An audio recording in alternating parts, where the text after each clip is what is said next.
Okay, so actually quite a large collection of questions arrived on the scene, and we're going to just each take a couple of minutes to talk about something that we thought would be particularly relevant to the group, to answer a couple questions, and the rest will be answered online. We're just going to answer a few that we could in a couple of minutes.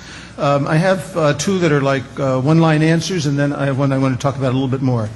How does lanreotide SST binding compared with octreotide and pasreotide? It's practically the same as octreotide in terms of its somatostatin receptor binding. The next question, when will pasreotide be available for NET patients? Will pasreotide be a preferred somatostatin analog over sandostatin and lanreotide? Pasreotide is still an investigational drug. It is available right now for patients, but only on clinical trial. And when the trials are completed, hopefully it'll prove that it's as successful as it seems it's going to be, and it will be on the market, but I don't think there's anybody in the world who can predict when that time might be. And also the results of the clinical trials will be needed to prove conclusively that it might be better than octreotide. This is a randomized trial comparing the two, and we eagerly await the results. Okay, and then one I wanted to just comment a little bit more about, and then we'll pass the microphone down. Please comment on the use of Folfox, Folfiri plus Avastin for NET liver mets management. I have 2 years of progression-free survival with this regimen following failure with Xeloda and Temodor, RAD-001, streptomycin, dacarbazine, 5-FU, adriamycin. And the second part of this, are you aware of any correlation between degrees of aggression measured by things like Ki-67 and the success of particular chemotherapy regimens? I think that just two general principles really quickly are that when Ki-67 is higher, really any type of chemotherapy or biological therapy you like seems to, particularly chemotherapy, seems to work a little bit better on the higher Ki-67 patients, and that's a general principle. And the particular chemotherapy regimen is not just one thing. It doesn't matter whether it's really RAD-001 or whether it's Temodor and Xeloda or whether it's a streptozotocin program or a 5-FU program. They all seem to be a little bit better. And the other general principle is that pancreatic neuroendocrine tumors seem to do a little bit better than carcinoids in terms of response rate, even though they work on all of these kinds of things. With respect to the use of Folfox and Folfiri for liver metastases, the question is a little hard to completely interpret, because if somebody has only liver metastases, you wonder, if that's really the only or the optimal regimen. And you also wonder about the long-term use of that regimen, because if you have more than about 12 cycles of oxaliplatin, which is part of both Folfox and Folfiri, you can start getting some irreversible neurologic damage. So that normally it stopped after 12 cycles. Potentially the 5-FU or Xeloda with Avastin could be continued longer as a sort of a maintenance. But the real question is, if somebody has only liver metastases, is this really the best treatment to keep using? Is this patient a candidate for resection or ablation of metastases? Is the patient a candidate for embolization therapy with yttrium-90 microspheres, chemoembolization, or various other regional therapies that can be directed at the liver? And also, as we've heard, PRRT is another option for people who have metastatic disease which hasn't been responding to chemotherapy. So I think that this really is a complex question. And thank you. So I think what I'll do is just pass the microphone down, and who would like to go next? There are a number of interesting questions. I'll try to address them very quickly. The first one is, can you expand on the quality of life factor which influences cancer patients' existence and how that possibly affects their cancer? Do you see a connection between stress, endocrine hormones, and cancer? We have actually reported there's a quality of life tool specifically called Norfolk Quality of Life for patients with neuroendocrine tumors. It's a questionnaire, and it covers the major domains of social functioning, physical functioning, emotional functioning, psychological functioning, stress, and depression. We've shown a really very interesting relationship that if you have a large tumor bulk, you are more depressed. If you have a very high circulating serotonin level, it is inversely related to your mood. We think what is happening there is that the serotonin that is being formed by the tumor is deviating the precursor for serotonin formation in the brain. So you have a brain deficiency of serotonin, and it's correctable with correcting brain deficiency of serotonin. In the study that I will report at ASCO, we've also shown that if we increase your progression-free survival, as you've heard many times at this meeting, in other words, treating the tumor successfully, so your social functioning and emotional functioning improves. We don't know whether it's cause or effect, but we know they are very tightly linked, social and emotional functioning. The second question is directed at endocrinologists. Please comment on the relationship of any between diabetes and neuroendocrine tumors. Lowell Anthony and I reviewed 400 patients with neuroendocrine tumors. Close to a third, 35% of them actually had evidence of hyperglycemia or diabetes. It's a multifactorial problem because it can be because of the commonness of diabetes in populations that they simply coexist.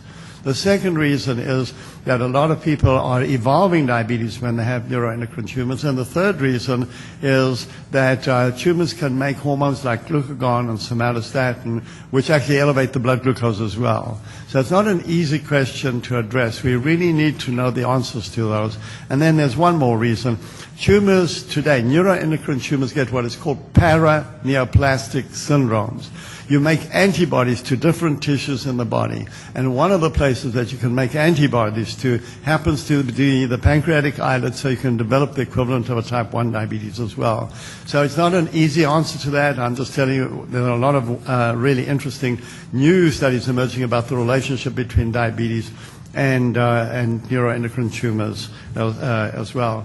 One of the things that has also occurred is if you're making high levels of insulin, insulin itself is supposed to promote protection of cells in tumors from undergoing apoptosis or cell death, and so we think there may be a relationship between those two as well. The third question, quickly, it was addressed to regarding circulating markers. If none of the ones already mentioned, such as chromogranin A, neurokinin A, are elevated, even though there are metastases in the liver, breast, chest, lymph nodes, what other markers would you use? VEGF was mentioned and other angiogenic markers, and are these going to be markers of the future? I actually personally don't think that VEGF is going to be an important marker for neuroendocrine tumors, but I do think that pancreastatin, what we're calling, is a derivative of the parent chromogranin molecule, may become a very, very important marker for the outlook prognosis. I suggest whoever asked the question stops that man over there, Tom Odorizio, catches him outside after the session and has a nice little chat with him, because he's the authority on pancreastatin here, and he's written the definitive paper. Okay?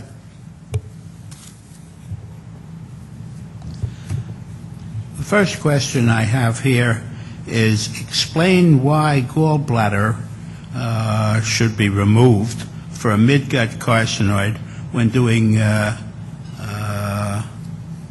liver liver and bowel resection. The answer is very simple. Patients on octreotide or somatostatin analog treatment will have, as a result of the global effect on inhibiting production of hormones and their release, will have inhibition of the pancreatic digestive enzymes that are needed. This is a side effect. It's not something intended. And as a consequence, you don't digest things properly. You also inhibit the formation of bile, and the water flow in the bile becomes more concentrated, and gallstones can result. So whenever it's possible in the course of an intra-abdominal surgery for any patient on or expected to be treated with a somatostatin analog, then it is considered proper to remove the gallbladder to avoid this type of problem. The next question I have is, why is it that carcinoid patients are said to require a high-protein diet? And that goes along with another question that also came, and that was what is the importance of niacin for carcinoid patients? Well, in both instances, it's directed towards carcinoid syndrome patients, because carcinoid syndrome is due, or to a large part, from the overproduction of serotonin. Serotonin derives from a basic material, tryptophan. Tryptophan is an essential amino acid which you can't make. You have to get it in your diet, and you get it from protein food.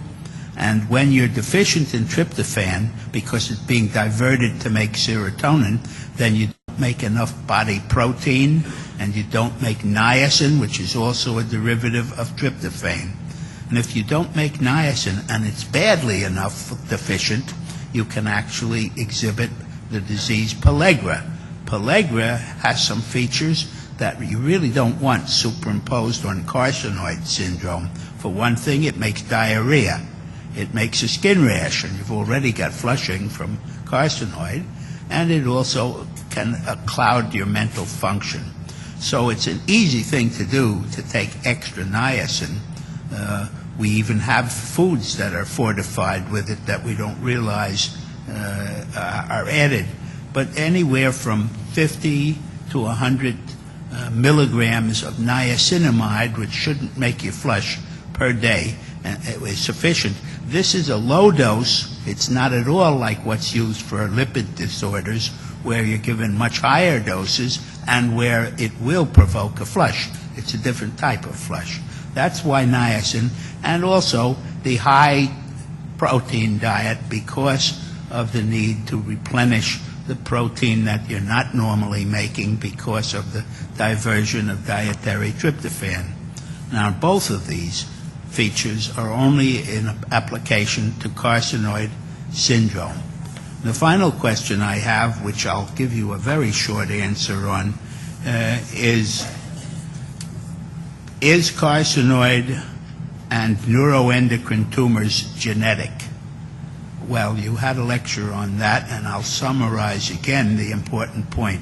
A very small percentage, somewhere around 4% of cases, are inherited, genetically determined conditions. There are some special such conditions, such as the MEN1 syndrome, multiple endocrine neoplasia, meaning multiple tumors in other endocrine organs, and also the von Hippel-Lindau syndrome, which is a genetically determined syndrome with a variety of lesions, of which carcinoid is one, and not the or neuroendocrine tumors in the pancreas, but not the commonest of the cluster of symptoms. And then there's neurofibromatosis type 1. And then, most important and least well understood, is familial carcinoid. That's a new emerging group of patients in whom we don't have well-established chromosomal aberrations determined, so we don't have specific diagnostic tests that we can do. But usually, in patients in whom this disease is genetic, there will be an obvious family history. A cousin, an uncle, a sibling will have the disease. There are a few where there isn't an obvious family history. Certainly, if there's a strong suspicion, the appropriate tests, screening tests, the blood chemical and urine markers for carcinoid or other neuroendocrine tumors can be done, and should be, if there's a strong enough suspicion. Thank you. Okay. First question, do cancers in general and carcinoids in particular proliferate in an acidic versus an alkaline environment in the stomach and the ileum or the bowel? Question mark. Well, the only pH that most tumors actually care about is the one that it gets from the blood, and the pH of the blood is very closely regulated. If it isn't, the organism, the body cannot live. If some of this sticks out into the stomach or the ileum, the bowel, the tumor doesn't actually care. It doesn't really affect it. Next question, it's a very general question. What causes neuroendocrine cancers? Environment, dietary, working conditions, lifestyle, etc.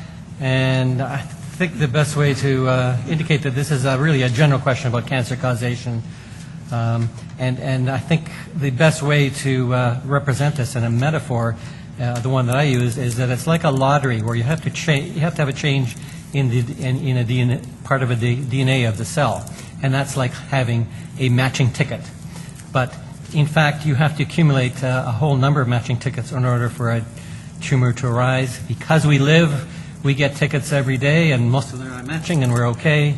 But as you can imagine with a lottery, by a matter of pure chance, you might accumulate the requisite number of matching tickets in order for a tumor to arise. We used to think years ago that it was somewhere between 12 and 20 changes, and I've seen some recent evidence in the cancer biology literature that it may be much more than that, like maybe 80 to 100, which surprises me.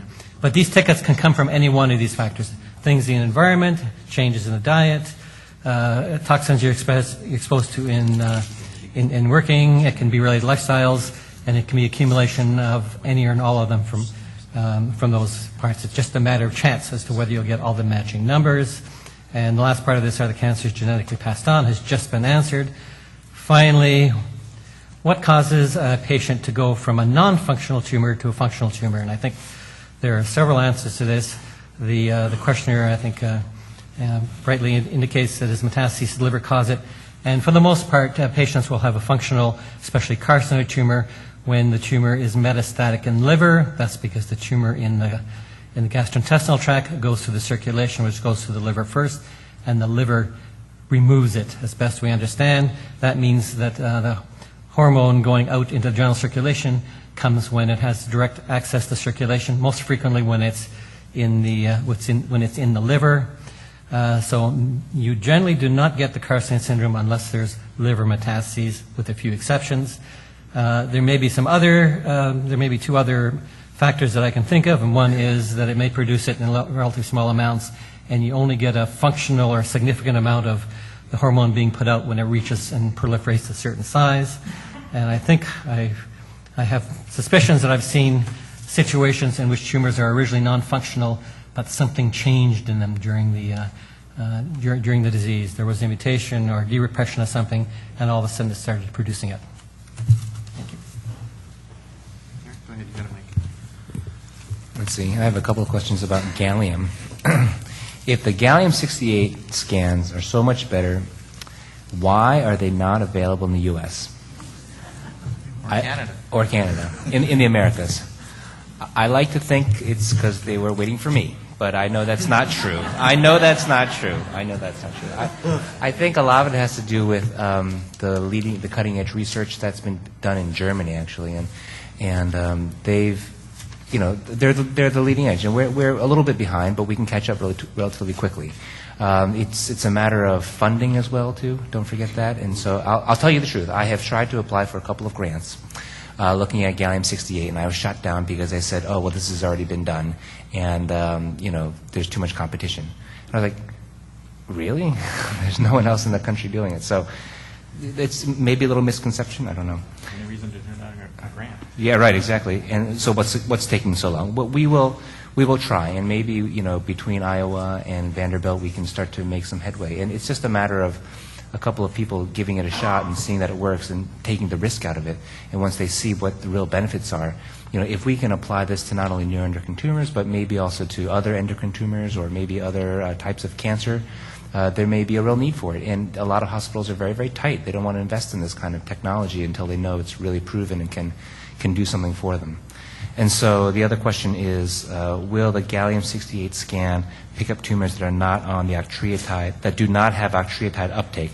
Well, I guess that's a subtle question, because if you say octreotide uptake, maybe you're talking about the octreotide scan. The general statement is that the gallium-68 scan will pick up about 30% more tumors than the octreotide scan. So the answer is yes, the octrea scan. But the gallium-68 octreotide scan is not going to pick up tumors that are somatostatin receptor negative. Usually those are more poorly differentiated tumors anyway, and so then you have to switch over to PET, FDG PET. So that's kind of the subtlety. But what the gallium-68 scan does. It kind of uses the same biologic technique as the Actria scan you're getting now. It's just the camera is much more sensitive, so you can think of it that way. I took a lot of questions and boiled them down into 3 that will answer many of yours. One was, again, about the gallbladders and said if you had abdominal surgery and they didn't remove your gallbladder, should you go back for it? And the answer is absolutely not. Many patients are just treated with octreotide and aren't having any abdominal surgery, and we just leave their gallbladders in. So we would let you join that group and only remove the gallbladder if it was causing problems. The second question was about the regenerating liver after you've had liver surgery, and you could boil it down to, people asked, is the liver that regenerates cancer-free? And the answer is, you betcha. That's what's so cool about it. And so you don't have to worry about that. And the third factor was, does whatever caused the liver to regenerate and grow, does that cause the cancer that you leave behind to grow? And the answer is no, it doesn't. Or we wouldn't be doing this if it would make your existing cancer worse. Thank you. I think we're on time. Thank you.